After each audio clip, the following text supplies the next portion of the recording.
નમસ્કાર ગુજરાતી મિત્રો, આજે ખૂબ મોટી ખબર આવી છે. આપણે જાણીશું આજના આ વિડીયોમાં. ઈરાને ટ્રમ્પને આપ્યો વધુ એક ઝટકો.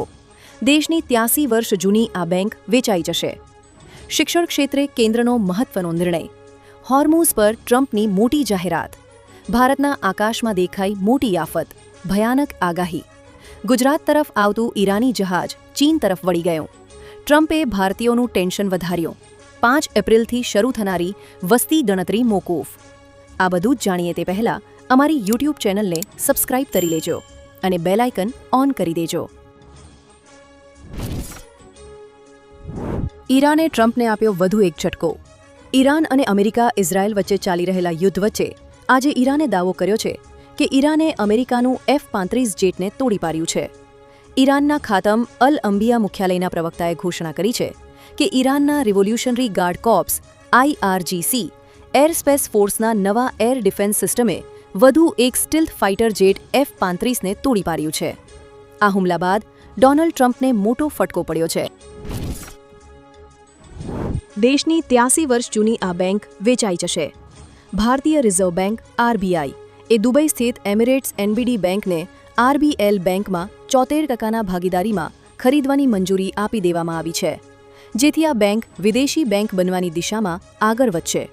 RBL બેંકે ગુરુવારના શેર બજારને આપેલી સૂચનામાં જણાવ્યું કે RBIએ આ મંજૂરી 1 એપ્રિલના રોજ આપી છે, જેની માન્યતા 1 વર્ષ સુધી રહેશે. RBL બેંક આઝાદીના સમયની 83 વર્ષ જૂની સ્વદેશી બેંક છે અને આ બેંકની સ્થાપના 1943માં થઈ હતી. શિક્ષણ ક્ષેત્રે કેન્દ્રનો મહત્વનો નિર્ણય. કેન્દ્ર સરકારે UGCની સલાહ પર NCERTને ડીમ્ડ યુનિવર્સિટીનો દરજ્જો આપ્યો છે. NCERTએ UGC એક્ટ 1956ની કલમ 3 હેઠળ ડીમ્ડ યુનિવર્સિટી બનવા માટે અરજી કરી છે. આ અરજી UGC પોર્ટલ પર ઓનલાઈન સબમિટ કરવામાં આવી હતી. UGCએ અરજીની સમીક્ષા કરીને 2023માં કેટલીક શરતો સાથે લેટર ઓફ ઇન્ટેન્ટ LOI જારી કર્યો છે. NCERTને તમામ શરતો પૂરી કરવા માટે 3 વર્ષનો સમય આપવામાં આવ્યો છે. હોર્મુઝ પર ટ્રમ્પની મોટી જાહેરાત. US પ્રમુખ ડોનાલ્ડ ટ્રમ્પે હોર્મુઝ સ્ટ્રેટ અંગે વાત કરતા કહ્યું, જો અમને થોડો વધુ સમય આપવામાં આવે તો અમે હોર્મુઝ સ્ટ્રેટ સરળતાથી ખોલી શકીએ છીએ, તેલ મેળવી શકીએ છીએ અને મોટા પ્રમાણમાં પૈસા કમાઈ શકીએ છીએ. તેમણે ઉમેર્યું કે આ સમગ્ર વિશ્વ માટે સોનાની ખાણ સાબિત થશે. ઈરાન સાથેના સંઘર્ષનો ઝડપી ઉકેલ શોધવા માટે તેમના વહીવટ પર દબાણ વધતા આ નિવેદન આપવામાં આવ્યું હતું. ભારતના આકાશમાં દેખાઈ મોટી આફત, ભયાનક આગાહી. હવામાન વિભાગ IMD દ્વારા જાહેર કરાયેલી સેટેલાઇટ તસવીરોમાં ઉત્તર ભારત અને પાકિસ્તાન પર 1000 કિલોમીટર લાંબો અત્યંત ઘટ્ટ વાદળોનો પટ્ટો જોવા મળી રહ્યો છે.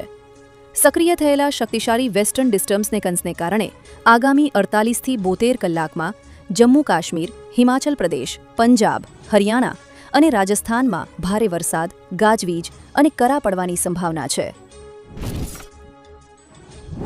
ગુજરાત તરફ આવતું ઈરાની જહાજ ચીન તરફ વળી ગયું. ઈરાન યુદ્ધ વચ્ચે એક મોટી ઘટના સામે આવી છે. ભારતના ગુજરાત તરફ 7 વર્ષ બાદ ક્રૂડ ઓઇલ લઈને આવી રહેલું ઈરાની જહાજ હોર્મુઝ સ્ટ્રેટ પાર કર્યા બાદ અચાનક યુ-ટર્ન લઈ લીધો છે. પહેલા ભારત આવવાનું હતું, પરંતુ હવે તે ચીન તરફ વળી ગયું છે. અમેરિકાના પ્રતિબંધોને કારણે આ જહાજે પોતાની દિશા બદલી નાખી છે. આ ભારત માટે મોટો ઝટકો માનવામાં આવી રહ્યો છે. જોકે આ તેનું ફાઇનલ ડેસ્ટિનેશન નથી. ટ્રમ્પે ભારતીયોનું ટેન્શન વધાર્યું. H-1B વિઝા અને અન્ય અસ્થાયી પરમિટ પર અમેરિકામાં કામ કરતા ભારતીયો માટે ફરી એકવાર ચિંતા વધી છે. ટ્રમ્પ સરકારે સુપ્રીમ કોર્ટમાં 14મા સુધારાના નાગરિકતા કલમનો ઉલ્લેખ કરીને દલીલ કરી હતી કે અસ્થાયી વિઝા પર રહેલા લોકોના બાળકો જરૂરિયાતોને પૂર્ણ કરતા નથી. વધુમાં ટ્રમ્પે કહ્યું કે અમેરિકામાં જન્મેલા એવા બાળકોની નાગરિકતાને માન્યતા ન આપવામાં આવે જેમના માતાપિતા અમેરિકન નાગરિક નથી કે ગ્રીન કાર્ડ ધારક નથી. આવી જ માહિતી મેળવવા માટે અમારી યુટ્યુબ ચેનલને સબસ્ક્રાઇબ કરો અને વિડીયોને લાઇક કરો, જેથી તમને આવી માહિતી મળ્યા રાખે.